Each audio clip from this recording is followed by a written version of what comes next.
Greetings, dear ones. I am Crine of Magnetic Services.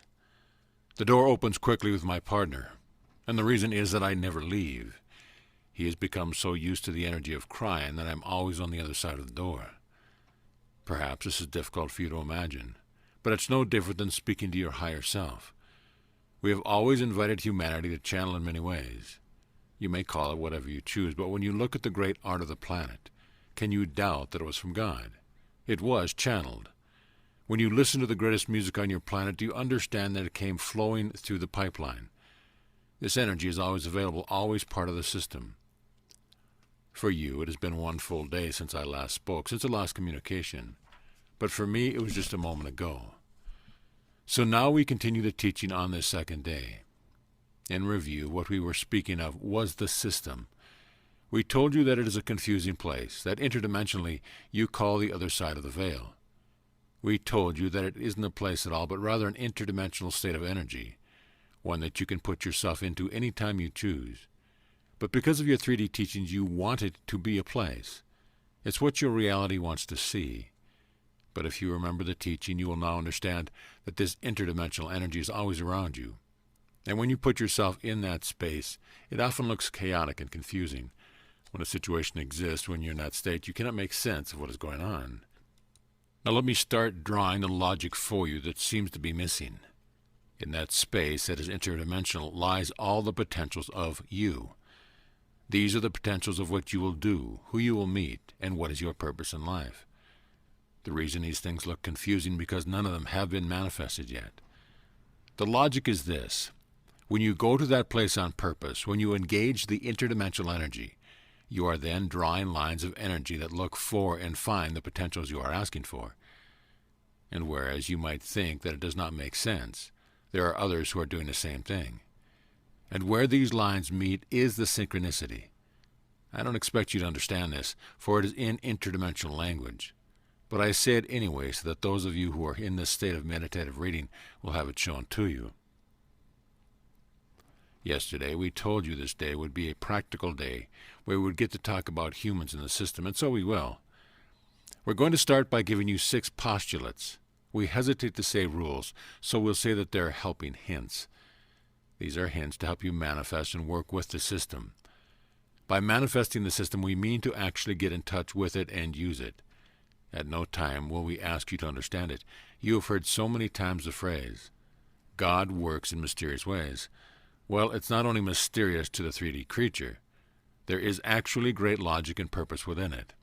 It's not mysterious at all. Some of these postulates may sound familiar, for we have used them before in other lessons. However, this is the first time we have put them together in this form. The first postulate is the most important one. Make no assumptions about anything. This means you have to throw away your 3-dimensional concept of how things work when it comes to you in spirit. When it comes to working the system, make no assumption about anything. This is the hardest thing a human being can do, even in profound meditation. Humans make assumptions. They sit and they open the door and they try to figure out where the voices are coming from. Right away we say again, don't try to understand it. Instead we say, simply use it.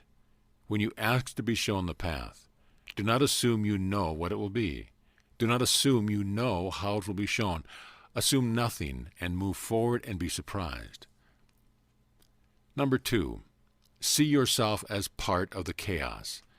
You do not stand alone as a 3-dimensional creature that suddenly is placed into this soup of potential.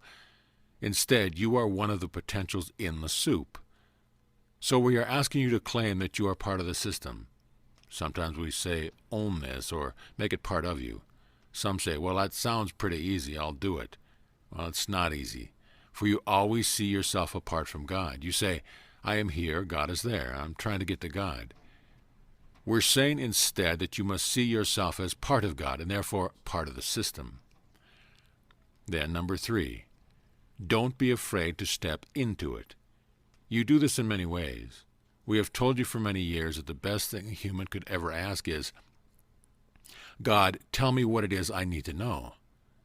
This is you stepping into the system. It's an activator of crossing over into the seeming chaos. It's an acknowledgement that you are ready for something you can do even without understanding what it is.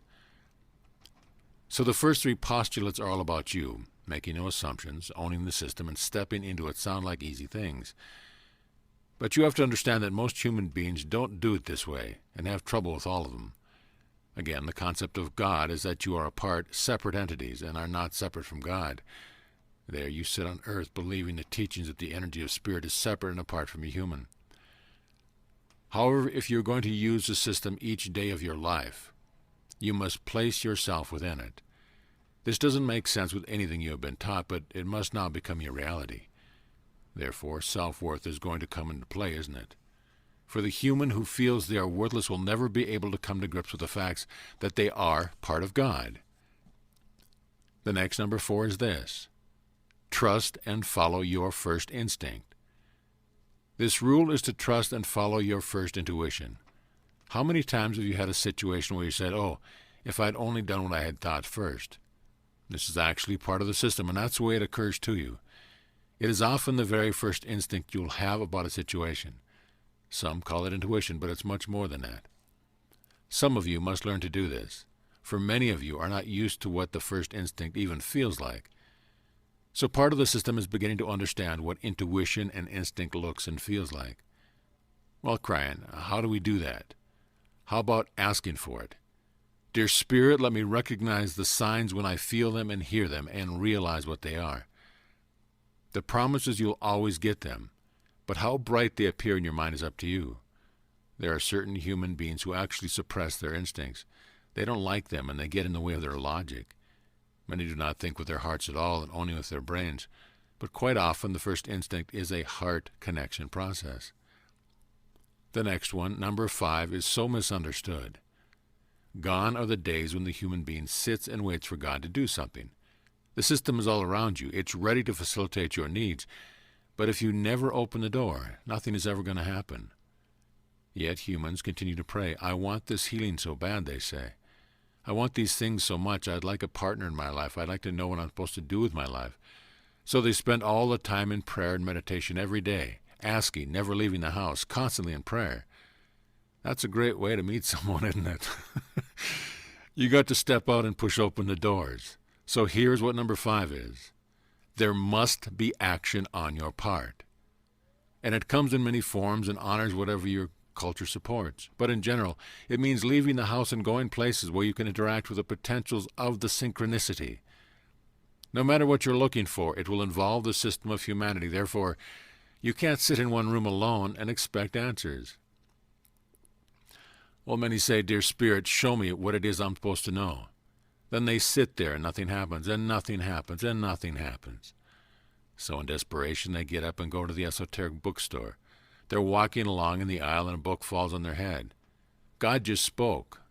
Then they often say, this is the book I've been looking for. What a revelation to me. Thank you, God. And this is how it works.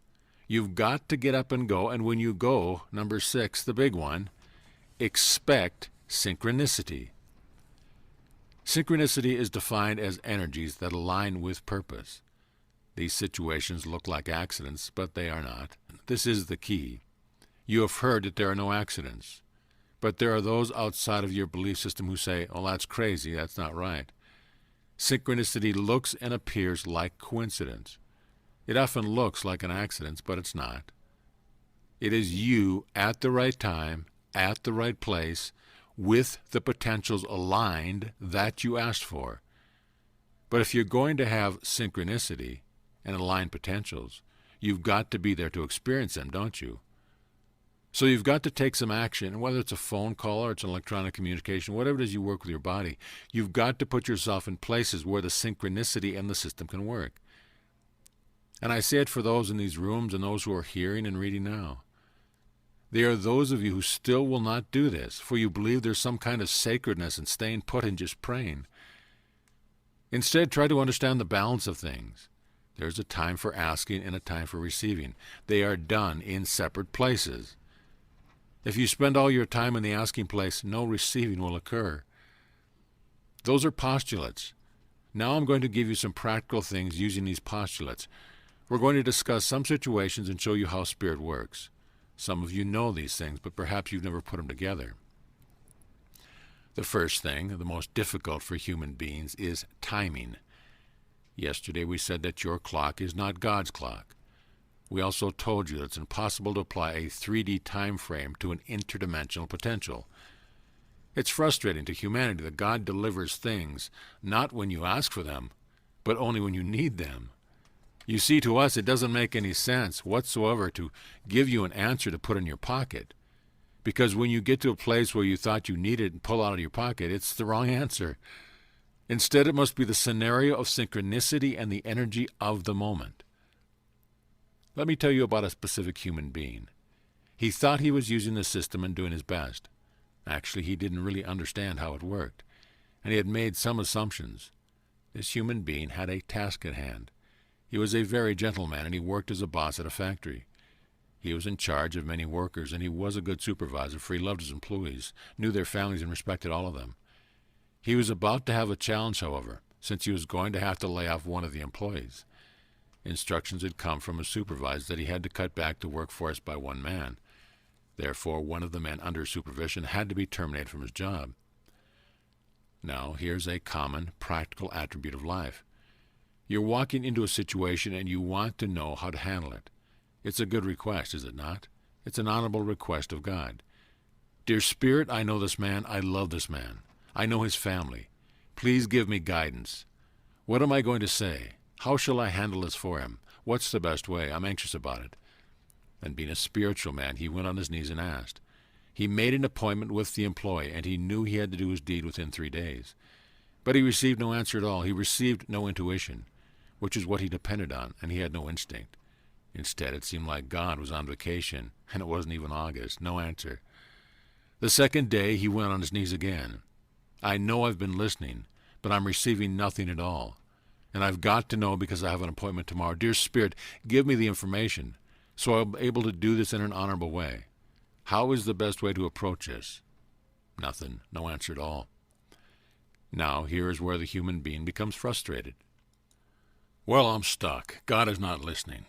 God doesn't care about me. I've got something important coming up, and I've been praying, and there's just no answer at all. That's where some humans give up. But they don't know about the system. If you ever get no answers at all, what do you think is going on? I'll tell you that in the system, the place you call chaos, there are many things happening. There is no 3D answer except one. Be still. Be still, my family, and trust in Spirit. The third day came. The employee came into his office and sat down. Still no answer. Supervisor was sweating. Here it was, within seconds of having to do his deed, and there was no answer, no guidance except to be still. Finally, he looked at the man in the chair. He was smiling, as he always did. The supervisor thought about the man's children, and his heart hurt. The job meant so much to the man, he stalled and offered him some coffee. Then they sat down, and the supervisor gathered his thought. But before he could speak, the employee spoke first. I'm so glad you called me into the office. I don't know how to tell you this, but I have found a better job. I'm so sorry. I know we're friends and you count on me, but I'm going to have to leave the factory. It will make a big difference to my family. The supervisor smiled, and then he knew. The answer was not in how he was supposed to prepare this man. It was how to prepare himself. That's how it works. That's called synchronicity. Yet you cannot begin to understand what appears to be chaos or chance. There'd be a temptation for that human being to say, well, what a coincidence, not giving any credit to God or himself, but the reality is that it was in the system all along. Make no assumptions about timing. We've told you this from the beginning. When human beings ask for something, they feel they've purchased a ticket on a train.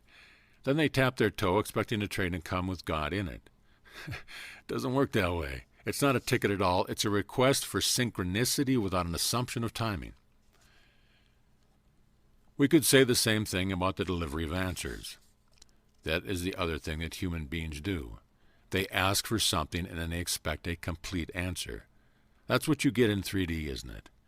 When you go to the store and purchase an automobile, you get the whole thing, don't you? Isn't that what you would expect? You'd probably object if they only gave you the tires today and the vehicle tomorrow.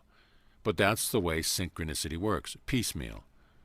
What we are saying is that many times the answer comes in pieces, and you're required to connect them together for the whole thing. Don't make any assumptions of how the answer is going to get to you, or that it's going to be complete or incomplete, or even where it's going to come from. crying, what is my path? What am I supposed to be doing? I want to know my purpose in life. We hear this so often. Oh, dear human beings, the very question is so 3D of you. You've made up your mind that you have one path. How singular. Is that all you do? One thing. You are supposed to come into the planet and do one thing. You're spending your life asking Spirit, what is the one thing I'm supposed to do? I'm really looking for it. I don't know what it is yet. It's like you're going to find some prize on the road that has your name on it. Then you would work it for the rest of your life. Oh, dear human being, you have no idea of who you are. Your potentials are so complex. We have said this before to you, but you now need to hear it in the context of this teaching. The sacred path that you have in your DNA is for today. And the irony is that you may very well be on it. You may be doing it, participating in it, while at the same time you make assumptions of what is supposed to be. So you're sitting on the floor crying out to God, what is my path? The system needs anchors of light. Where do you live? Where do you work? Is it difficult there? Maybe that's your path, to be in a difficult place holding the light. Much light should be in the area where it's tough, to create sacredness where there is darkness, to hold joy and to be the only person in the area to do it, because that's what you're good at.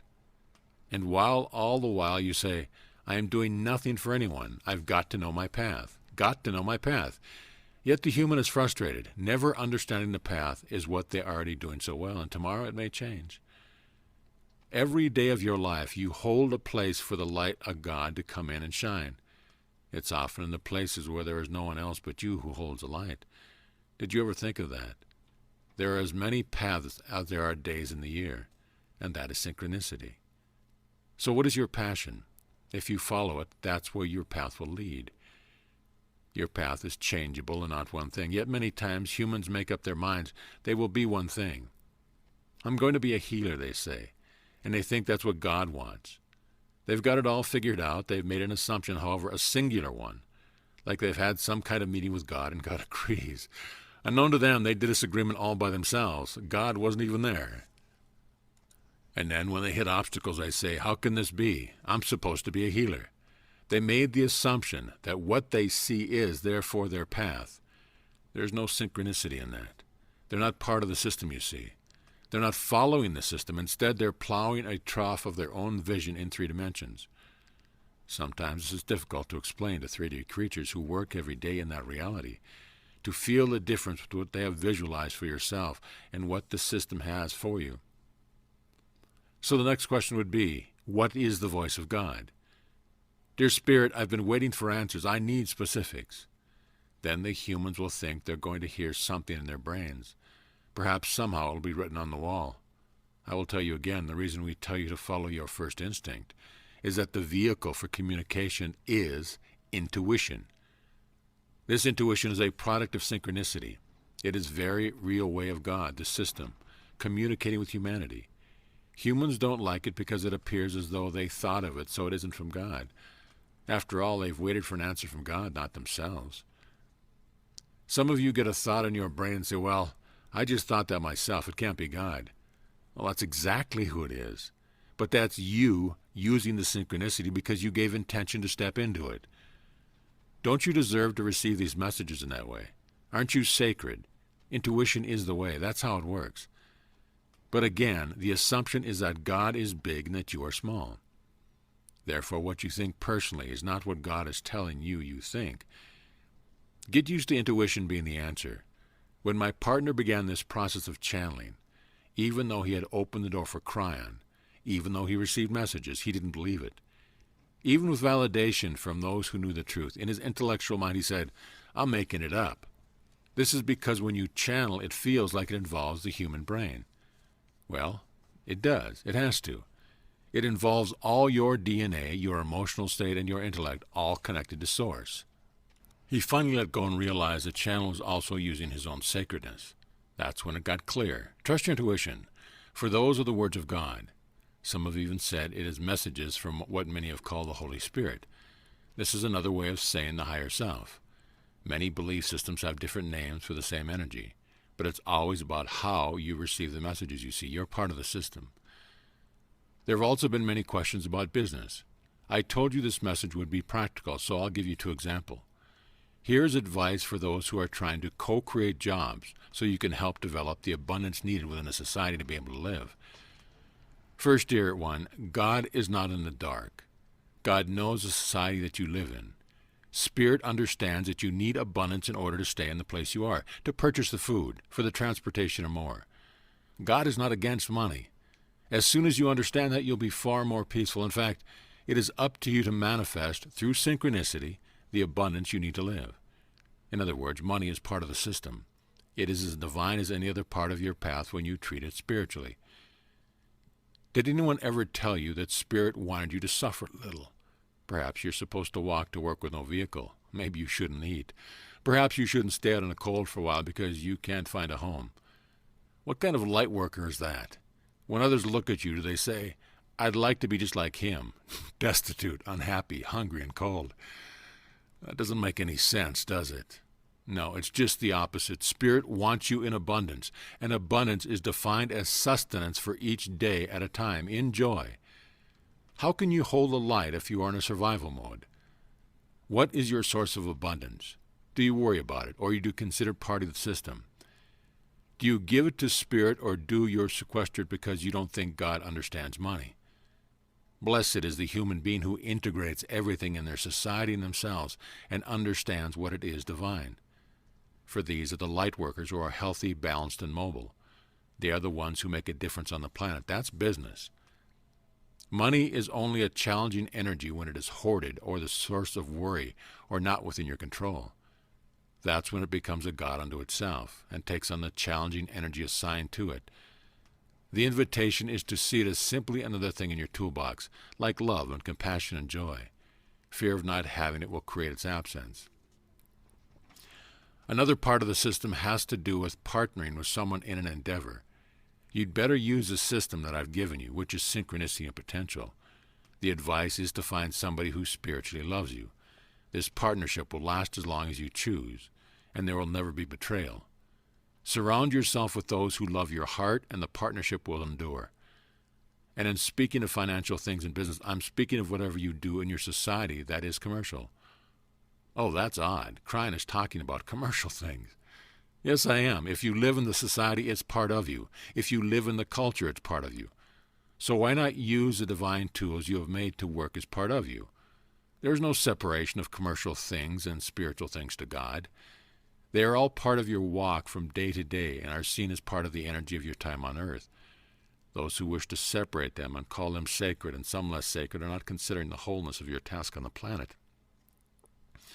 For again I say that in order to hold the energy of light on this planet, you must see everything you do as sacred, and everywhere you walk is part of the system of God.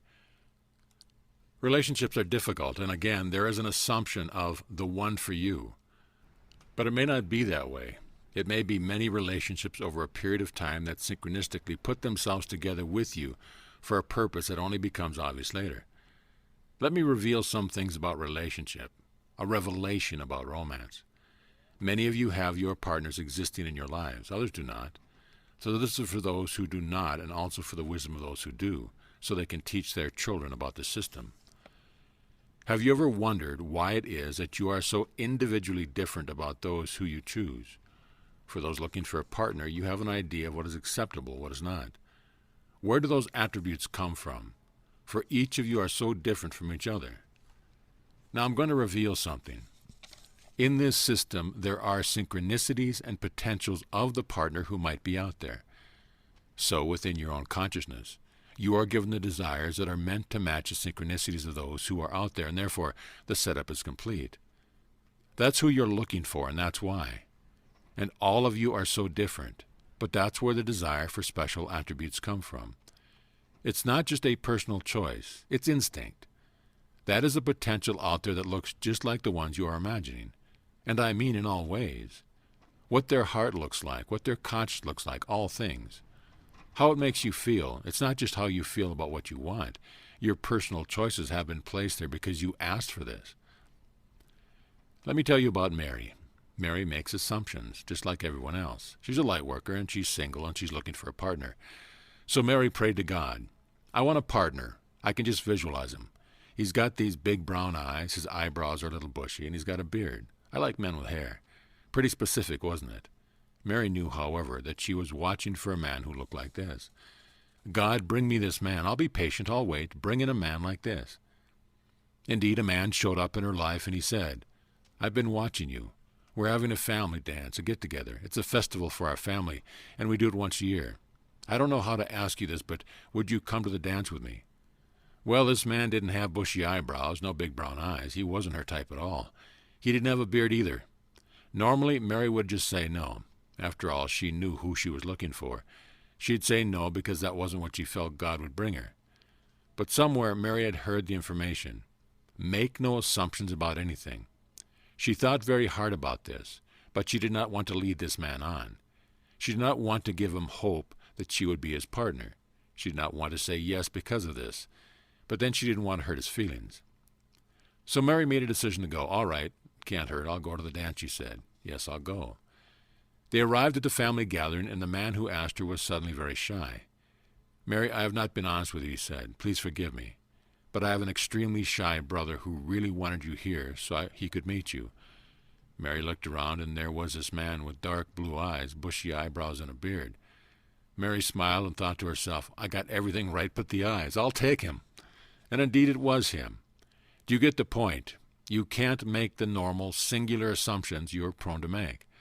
Also, you're not always 100% correct in what you see either, but you're close enough to know when it's right. In a 3D decision, Mary could have said no to the man. She could have thought to herself, I'm waiting for the right guy. But she honored synchronicity. Those who try to figure it all out in 3D don't know about the system, you see. They really don't understand the synchronicity, dear ones. Don't try to understand it, just use it. Watch for the invitations and take them, knowing that there is not some simple singular path that is going to be given. Many humans are needed to lead you to the potential of the final goal, but not unless you allow yourself the flexibility to go when you should go. Let your intuition serve you in these things. We're almost finished. Co-creation is one of the hardest things to explain. We can give you many stories, but the rules are the same, and the first one is to make no assumptions. There is a man who is trying to co-create a car for himself. He could not go to the car store, for he could not afford a new one.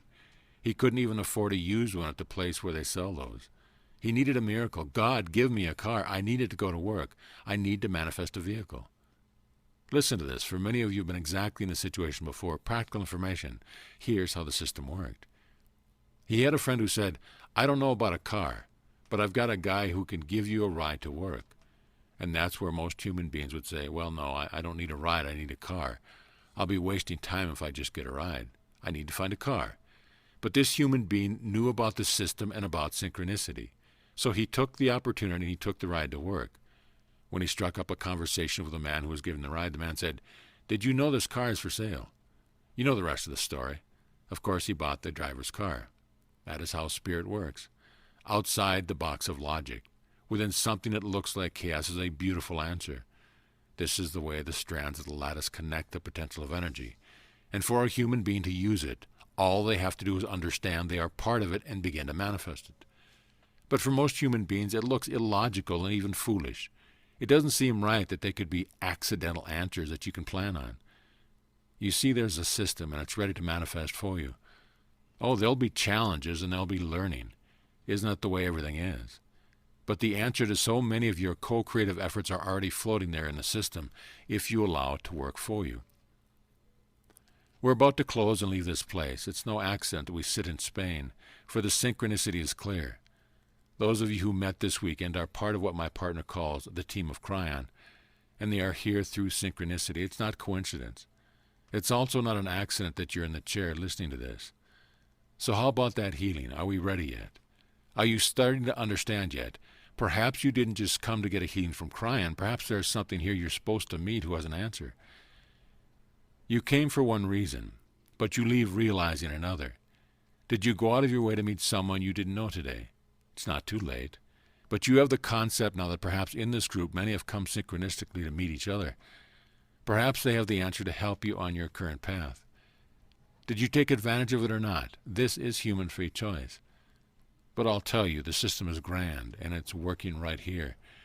Blessed is the one who has come, for the healing for it is given. And you will know it, dear one, for it is awakening into your old soul a realization that says, indeed, I am divine. And you've realized it's surrounded by family who love you, and that's the message of Cryon. Leave this place changed, differently than you came in. Understand that this place is not where Cryon is. It's not where spirit is. It's not where your lineage is. Your spiritual lineage is where you are on the planet, available at any time, anywhere. Cryon is like that, and spirit is like that. It's the family who you have called on today. That is why it works, dear human beings. And so it is that the team leaves this place. Did you feel the love of one human for another? Did you feel it cutting through cultural understanding and language? Because that is the purpose of the meeting, to bring you to a place where you realize that what you all have in common is that you are all part of the family of God. And it's hard to leave. These are times when you allow Cryon into your 3D reality for just a moment. And it's beautiful for us. And so it is. And so ends the Lightworker Handbook.